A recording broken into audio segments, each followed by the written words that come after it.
Bonjour Rosa.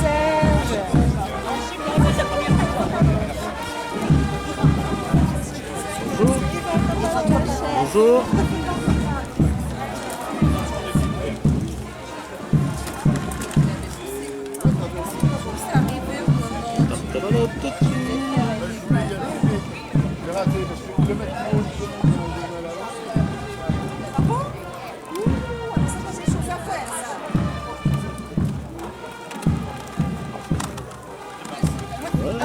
Voilà, voilà.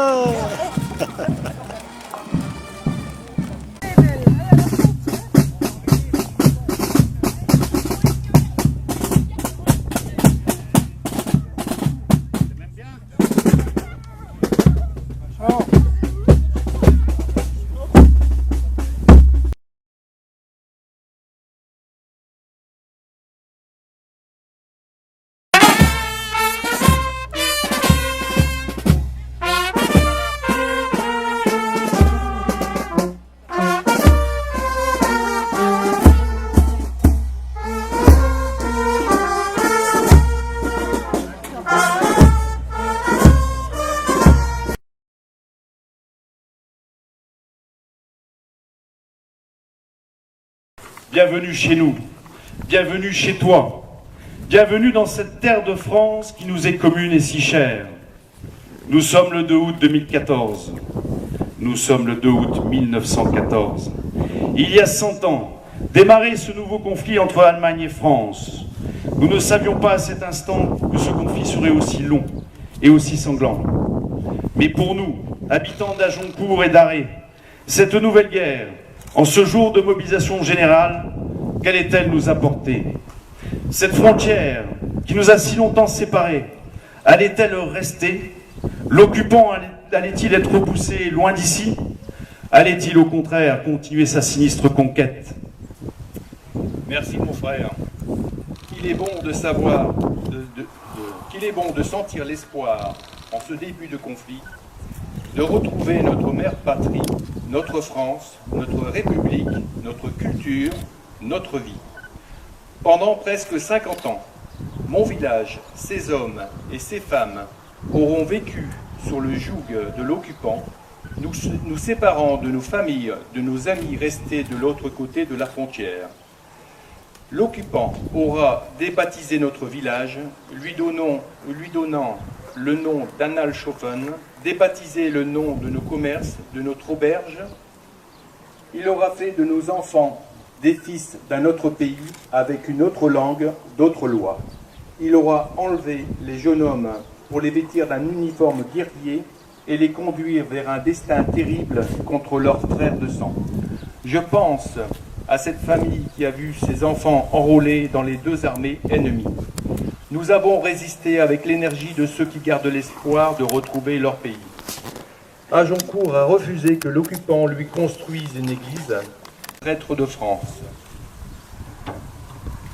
Oui, mon frère, cet été 1914 a un parfum bien étrange, mêlé de l'espoir de retrouver notre mère patrie, de peur des désastres de la guerre, affolé que notre destin ne soit encore plus sombre et que notre France ne soit plus qu'un reste de l'histoire.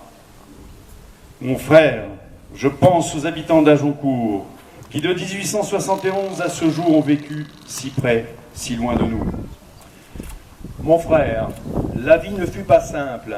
De nombreux habitants ont fui le village et l'occupant, qui s'est vite empressé de les remplacer par des gens venus d'Allemagne et de l'Est de l'Europe. Le poste frontière sous ce pont n'était pas un mur infranchissable, mais un lieu de passage entre deux mondes qui ont fini par retrouver les signes positifs de la vie. Peu de coups de feu ont été échangés en ce lieu, marqué par les patrouilles des douaniers. Par contre, dès le début du conflit, notre village, comme bien d'autres, a subi le feu de l'artillerie, détruisant nos maisons, laissant les troupes et les combats sur d'autres fronts. Fort heureusement et très vite, dès 1914, les armées de France sont entrées à Agincourt. La frontière venait de tomber. Les frontières, lorsqu'elles sont créées par de vastes déserts, par des montagnes infranchissables, par des forêts impénétrables, elles apportent à l'humanité sa plus grande richesse, la diversité. Toutes nos différences de culture, d'ethnie, de religion, de langue, sont des biens précieux qui nous éclairent dans notre chemin vers la découverte de l'autre et dans la paix. Les frontières dessinées par l'homme naissent du malheur, créent le malheur et disparaissent dans le malheur. Que de souffrance pour que d'autres hommes tracent des traits sur des cartes et imposent aux autres leurs lois. Que notre histoire commune soit toujours dans la mémoire et dans le cœur des hommes, qu'elle puisse être méditée par les générations futures pour que jamais nos enfants ne connaissent le destin tragique de nos anciens. Vivre libre, en harmonie avec les autres, accepter leurs différences, aimer tout simplement.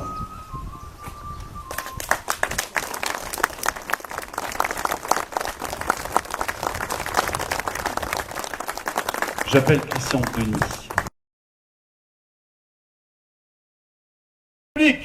La mobilisation des armées de terre et de mer est ordonnée, ainsi que la réquisition des animaux, voitures et harnais nécessaires au complément de ces armées. Le premier jour de la mobilisation est le dimanche 2 août 1914. Tout Français soumis aux obligations militaires doit, sous peine d'être puni avec toute la rigueur des lois, obéir aux prescriptions du fascicule de mobilisation. Page coloriée placée dans son livret. Sont visés par le présent ordre tous les hommes non présents sous les drapeaux et appartenant, premièrement, à l'armée de terre, y compris les troupes coloniales et les hommes des services auxiliaires. Deuxièmement, à l'armée de mer, y compris les inscrits maritimes et les armuriers de la marine. Les autorités civiles et militaires sont responsables de l'exécution du présent décret. Qu'on se le dise.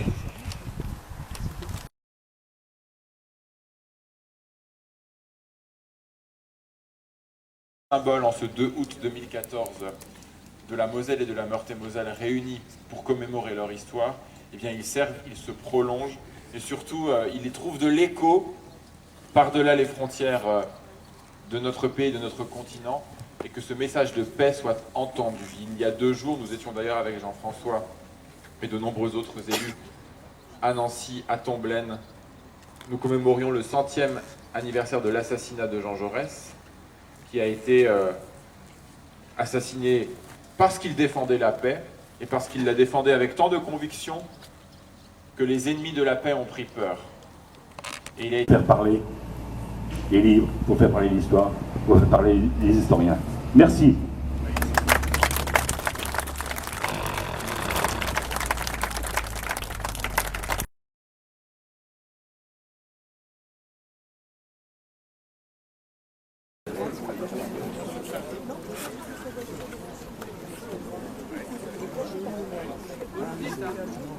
On est prêts, hein.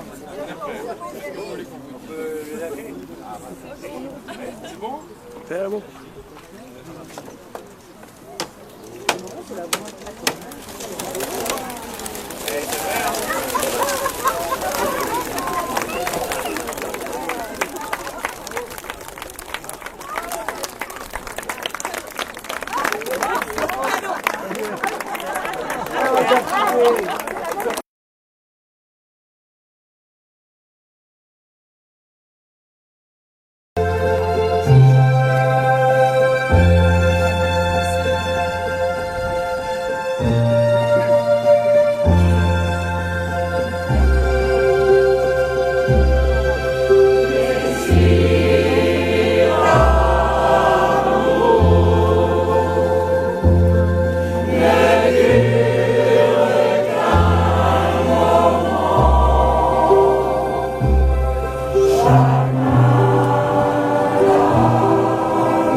sabots. Fiers enfants de la Lorraine, des montagnes à la plaine, sur nos plats nombreux sereines, Jeanne d'Arc, Vierge souveraine, vieux Gaulois, partis de ronde, nous gravons toute la ronde, c'est là-bas l'orage ronde, c'est nous qui gardons l'accès du chant français.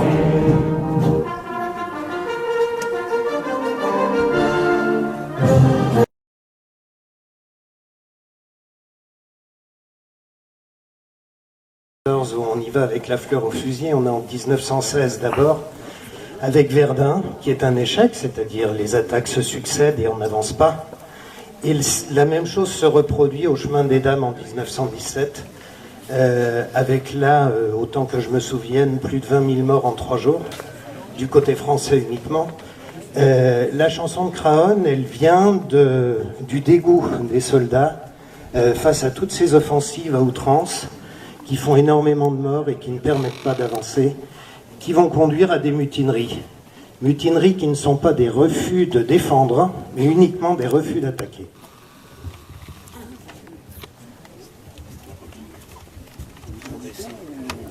On a bonne voix.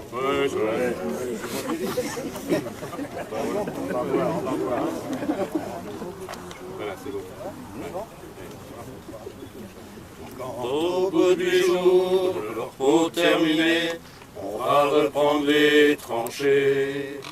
Notre place est si utile que sans nous on prend la pile. Mais c'est bien fini, on en a assez, personne ne veut plus marcher. Et le cœur bien gros, comme dans un sanglot, on dit adieu au ciblot. Même sans tambour, même sans trompette, on s'en va là-haut en baissant la tête. Adieu la vie, adieu l'amour, adieu toutes les femmes.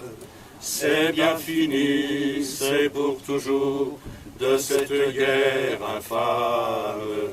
C'est à Craonne, sur le plateau, qu'on doit laisser sa peau, car nous sommes tous condamnés, nous sommes les sacrifiés.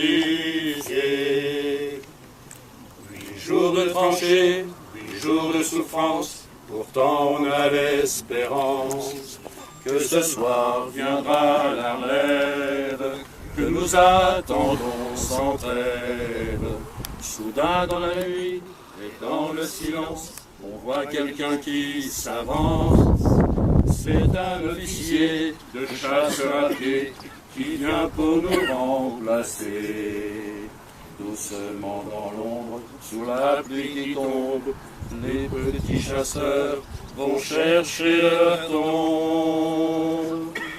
Adieu la vie, adieu l'amour, adieu toutes les femmes.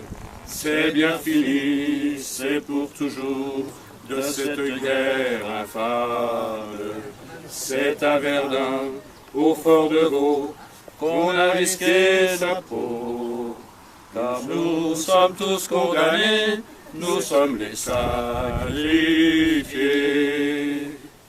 C'est malheureux de voir sur les grands boulevards tous ces gros qui font la foire.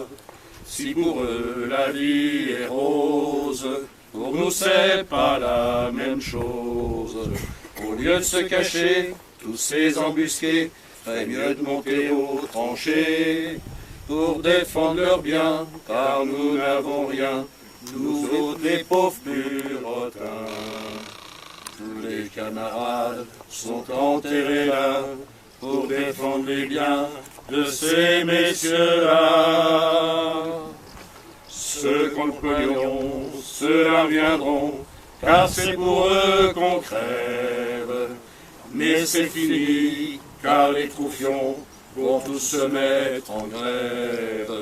Ce sera votre tour, messieurs les gros, montez sur le plateau. Car si vous voulez la guerre, payez-la de votre peau. Car si vous voulez la guerre, payez-la de votre peau.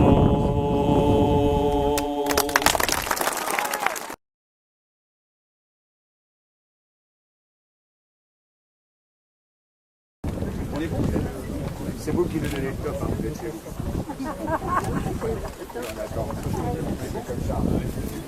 On est bon?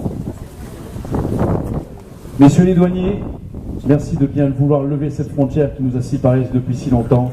Mon frère, bienvenue chez toi, bienvenue chez nous, bienvenue en France.